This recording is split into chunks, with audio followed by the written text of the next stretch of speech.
We've seen an arsonist burn down a $500,000 Christmas tree in New York City. Back out on the streets. Does the president think that that's good governing? Again, I think I've spoken to the president's concerns about retail theft. If you have specific, and the actions we've taken for specific cases, I would point you to the local police departments or the Department of Justice. Go ahead.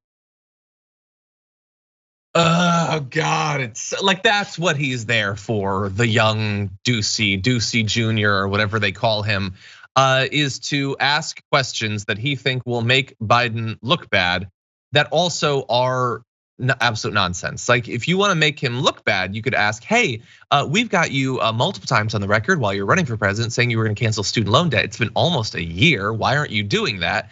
But of course you can't ask questions like that because that would be bringing up the topic of student loan debt and implying that maybe canceling it would be good. No, instead it's, what do you think about the fact that a tree was burned down and a state government that you don't have any influence over allowed him back onto the street? What do you think about that?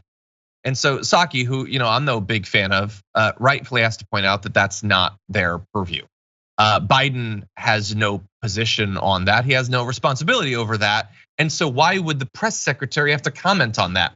Now, I don't especially love that she transitioned into a bit of talk about retail theft, which I think has been a massively overhyped thing that distracts from the fact that wage theft is a far larger in dollar amounts form of theft in this country on any given year.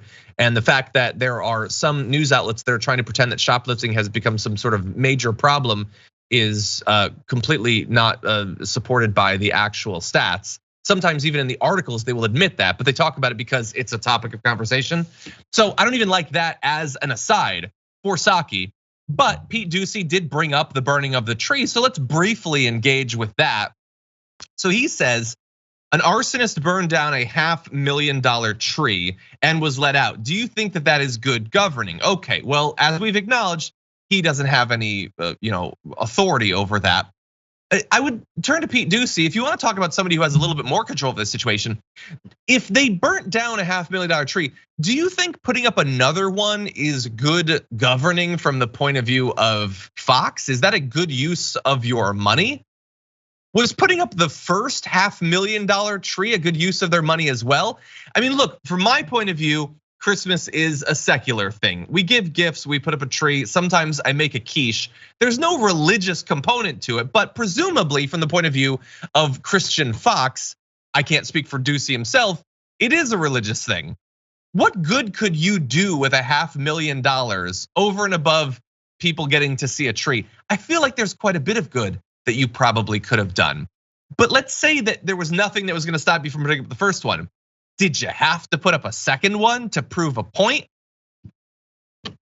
They love to talk about on that week about the Grinch trying to steal Christmas. Now, it's been a little bit since I watched that, but the memory that I have of the Grinch trying to steal Christmas is that the Who's down in Whoville had their Christmas stolen from them.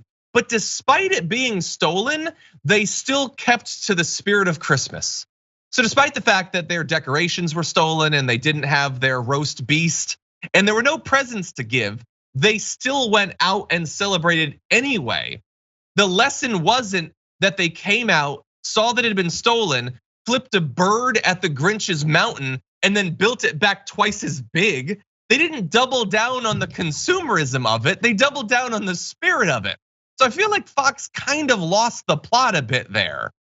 No, you could have done so much good with the resources that were available to you, the $1 million you had for faux trees. And arguably, Pete Doocy does not have any control over Fox policy on decorations, but what he does have control over is the resources available to him, which in this case is a position in the White House briefing room. And so I would argue he could use it a little bit better than asking dumb questions about arsonists that Joe Biden doesn't have any control over. People are saying, is John a Grinch? I'm not a Grinch. I believe in the spirit of Christmas, and I don't think trees are the most important part of it.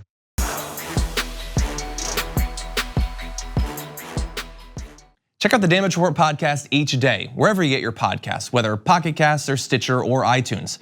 You can join me as I give you the news and stories you want, with a range of co-hosts and interview guests jumping in on the fun each day. Again, that's the Damage Report, wherever you get your podcasts. And if you get them at iTunes, don't forget to rate and review. Sometimes I'll read them live on the show.